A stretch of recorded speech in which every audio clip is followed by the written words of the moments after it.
Bienvenue à l'émission historique de Saint-Félicien, Récits d'ici, qui traitera cette semaine des activités sociales que nos ancêtres ont vécues dans la première moitié du siècle dernier. Pas besoin d'insister sur le fait que ça se passait tout à fait différemment et en dehors de la modernité.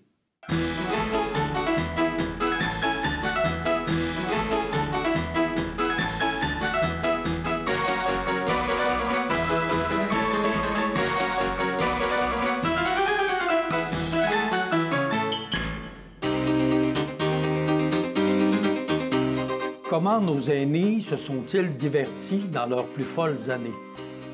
Il n'y avait pas tellement d'autres lieux à fréquenter que dans les maisons elles-mêmes qui accueillaient parents et voisins. Tous devaient participer.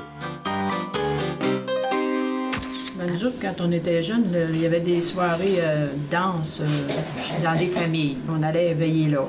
Puis une autre semaine, c'était une autre place. Puis c'était justement de la danse carrée. Là. On se commençait à des 75-100 personnes dans la maison qu'il y avait dans le rang Saint-Eusèbe.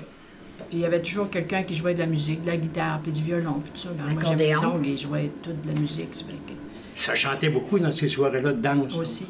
C'était le chant qui était souvent qui primait dans ces soirées-là. Il disait, ben toi, tu vas chanter. Ben moi, je chante pas. Je chantais rien qu'un petit bout, là, ben là, énerve-toi pas, là, parce que là, il dit, on va t'aider. J'avais 20 ans pour les yeux de femme. Les mots d'amour faisaient chanter mon cœur. Pour être mes jours avant du bonheur. Et de mon sang, le bonheur. Là, je sais que tu m'as encore tout. J'en savais plusieurs. Puis chacun passait à son tour. Puis là, quand il venait partir le soir, il disait, prépare ta chanson pour la prochaine fois, là. Fallait que tu saches quelque chose. Une histoire, une chanson, raconter quelque chose. Chacun faisait sa part. Ouais. Oui. Autrement, il y avait une punitence. Ah oui? Comme quoi? C'était quoi? Un jeu. Un bec.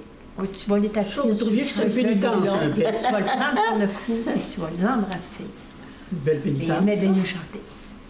Il aimait bien chanter? Ben, c'était gênant, là, devant tout le monde, plein de monde. On dansait. Aujourd'hui, c'est le rock'n'roll, le Mr. Jitterboy. Comment vous appeliez ça? Le Jitterboy. Jitterboy. Hein? Ah. Les 7 carrés. C'est comme le rock'n'roll. Les danses carrées. Ah, OK. Ouais, Puis les 7 carrés, c'était plus... La queue du Les loup 7 dans carrés, on a dansé. La queue du loup dans le trou. Oui, c'était une danse carrée, ça. Ça, moi, j'aurais peur de ça. J'avais dit Les 7 carrés, mais c'est comme aujourd'hui, là, le papillon et tout ça, là, tu sais. C'est sûr que dans ce temps-là, moi j'étais la plus vieille de chez nous, puis mon père, il voulait pas que je danse le rock'n'roll. C'était une danse déplacée, ça. Il dit, quand je vais te voir dans la place, si tu danses le rock'n'roll, je vais aller te chercher. Hey.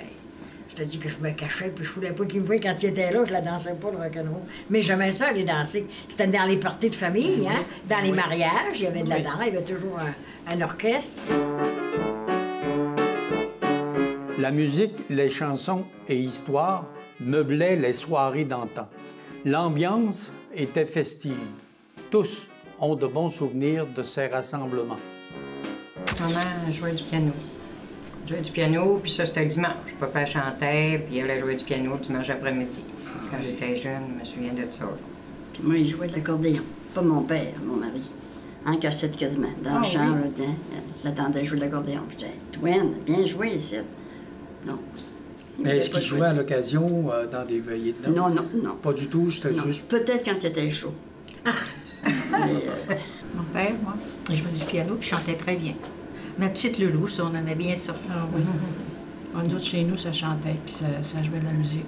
Ma mère, elle jouait de la musique à bouche double. Mon oncle adjuteur, il jouait du violon, puis mon autre oncle, il jouait de la guitare. C'était tout le temps des... Ça, c'était des belles veillées. Quand même qu'on était juste notre famille, c'était tellement plaisant. Maman, elle jouait du piano.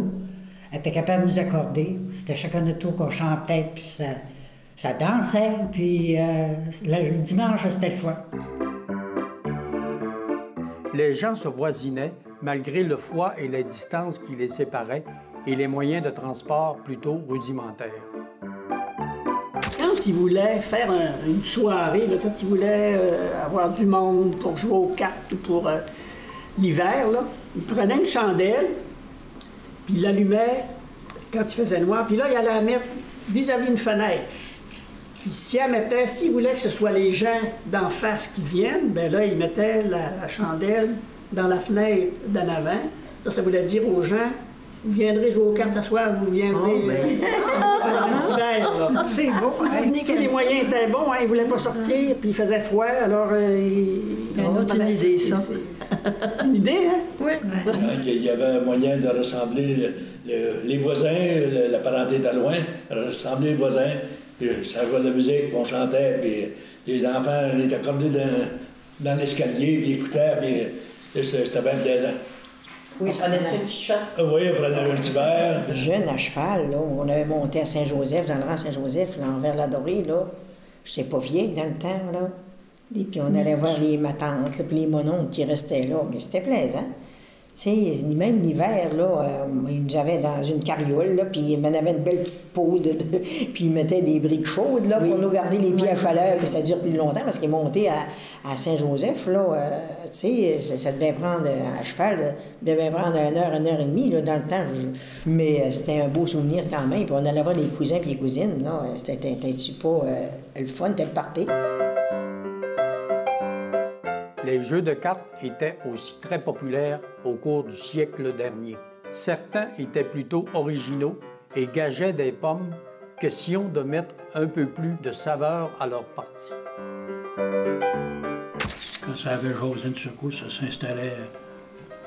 Puis des fois, pas rien qu'une table, puis après ça, avec des relais. Notre père nous avait montré à jouer au 31, puis au 8, puis à Brice, puis l'erreur, puis... au casino aussi, là. Ce qui se jouait le plus chez nous, ils appelaient ça la brisse, le manche 10. Là. Ah oui, à 6. On jouait au bœuf aussi. Ronald, ton frère, le prêtre, il venait chez nous pour jouer à brisse. On était 6 à la table, 2 équipes, 3 par équipe. Puis lui, il jouait avec ma femme. Puis il fallait le guetter parce que il y a des fois qu'il trichait. Il se faisait il faisait ça, la babouche. Bon, en tout cas, celui qui gagnait, il mangeait 10, il y en avait un verre, les autres n'avaient pas. Nous autres, l'événement, c'était l'automne, parce que c'était à la mode chez mon oncle et ma tante, puis chez nous, là, ils passaient un camion, puis ils vendaient des tonneaux de pommes. Puis là, on allait jouer aux pommes. Ça durait une quinzaine de jours, là. Ça, c'était comme un jeu d'argent, là. Ils faisaient une veillée de pommes, là. Ils vendaient les pommes, tant de la douzaine, dépendamment du prix qu'ils avaient payé, là. Un groupe de joueurs, là. Quand ils perdaient la première quantité qu'ils avaient achetée, il fallait qu'ils en rachètent, là. Là, ça faisait le tour, là. Chez mon oncle Joe Lavoie, tout le monde qui avait là, il passait chacun le soir à jouer aux pommes. Mon père jouait beaucoup au bridge, beaucoup au bridge.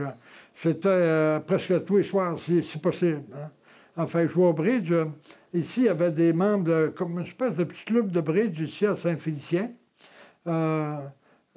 Des bons joueurs de bridge qu'il y avait à Saint-Félicien, Charles Dufour, qui est une maison, pas loin, là. Ça, c'était... après ça, le docteur Lévesque, docteur Banville, M. Larue. Fait que ça se visitait, mais ça ne jouait jamais plus tard que minuit, par exemple. Mais quand même, quand il venait de Roberval, c'était à 11h30 pour s'en aller à Roberval. Donc, il y avait beaucoup... C'était toutes les semaines, ça. On ne peut passer sous silence les rencontres à la salle publique située près de l'église. C'était le point de rassemblement après la messe du dimanche. Les cultivateurs, on emmenait ce dimanche, puis après ça, le monde allait à la salle publique. Là, on montait en haut après la messe, on achetait un livre de biscuits. On était pauvres à ce temps-là. Tu sais que c'était la fête, là, hein? Des biscuits achetés. Activité, est-ce qu'il y avait des soirées de danse? Et jamais. Pas du jamais de la salle publique, je t'ai dit que Monseigneur Bluteau, il était très sévère. Je t'ai dit qu'il n'y avait pas grand-chose qui se faisait de pas catholique là. Il y avait, l'été, durant le temps d'école, il y avait des films le vendredi après-midi. Pas tout le temps, mais il y en avait de temps en temps. Puis après ça, ce qui se passait à la salle publique, c'était des soirées La Cordaire qu'on allait aussi. Oui, c'est ça. Il y avait le printemps, une petite pièce de théâtre. C'était La Passion de notre Seigneur. Parfois, Autrefois, les festivités se déplaçaient de maison en maison. Vous souvenez-vous des mascarades costumées du temps? La mi-carême? Oh, oui, ça c'était... Vos souvenirs de mi-carême? 3 jours de temps que ça durait. Hein? On recevait tout le monde. Puis là, on essayait d'y reconnaître. Puis on avait de la musique, il y avait toujours un accordéon ou de la musique, ça dansait. C'était vraiment spécial. La mi-carême, ça se fêtait à chaque année. Jeudi, vendredi, samedi, c'était la mi-carême, c'était des costumes. Oui. Puis le dimanche, c'était la journée des fantômes. C'était pas bien vu, ça. Non. Parce que t'en as fait pour prendre un verre, ben, je Ouais, ça prenait un verre. Ben oui, ça s'amusait un peu. Oui. Hein? Ça prenait un verre, mais c'était un petit repos des messes du matin aussi. Parce qu'on allait à la messe tous les matins, là. Quand il était question de se rassembler, l'alcool y était plus souvent qu'autrement. Écoutons quelques anecdotes de nos témoins reliés à la consommation de boissons. Nous autres, c'est sûr, dans le temps, quand on a fait notre jeunesse, on a peut-être commencé un petit peu hautivement, mais il y avait des grosses régates dans ce temps-là. Ça festoyait beaucoup, il y avait la parade en haut, puis ces choses-là, puis on a commencé à jeunesse là, puis à déboucher, mettons, quelques capsules. Puis acheter une caisse de bière aujourd'hui, comme on va chercher une caisse de bière à l'épicerie, il n'y en avait pas. Il y avait une commission des liqueurs qui fermait le samedi midi, puis si tu n'allais pas te chercher avant ça, tu n'avais pas de bière en fin de semaine. À un moment donné, les fêtes arrivaient. Mon père se faisait toujours venir une pinte de whisky par mal. Moi, mon frère et Émile, on était tous les deux. À un moment donné, mon père n'était pas à la maison, d'accord? On va venir au postillon, puis on va le péter. Il met dans la boîte de mal. Fait que là, mon frère part à mettre course. Puis il va le paquet, puis on savait ce que c'était. Puis là, on l'a caché. Puis soir, on s'est organisé une gang t'appelles-tu du restaurant moderne? On t'avait viré un peu. Puis mon père disait, comment ça se fait que ça n'arrive pas? Comment ça se fait que la mère, la coutume, ça marche? Ouais. Après, on avait regret. Dans le temps, moi, mon mariage, il avait fait venir de la boisson du Saint-Pierre. C'était fort. Il mélangeait ça avec du vin Saint-Jean. Ça faisait une bombe atomique. Yes! Ça, c'était vraiment la chicane après ça. Oui, exact. Ça s'était battu. C'est ça que j'avais fait. Mais ça arrivait souvent, ça. À cette heure, on peut le dire, parce que c'est fermé, là. Il y avait l'hôtel colonial, on rentrait là à Taverne, on avait 15 ans, puis on commençait à prendre une bière à 15 ans à Taverne. Au fil des années, les rassemblements ont évolué, mais les buts restent les mêmes. S'amuser, se rencontrer, passer du bon temps entre amis ou avec la famille. Nous aurions pu en parler encore longtemps, mais nous allons conclure ici avec ce court survol des activités sociales que nos aînés ont vécues dans leur jeunesse. Merci de voyager dans le temps et l'histoire avec nous à travers nos récits d'ici.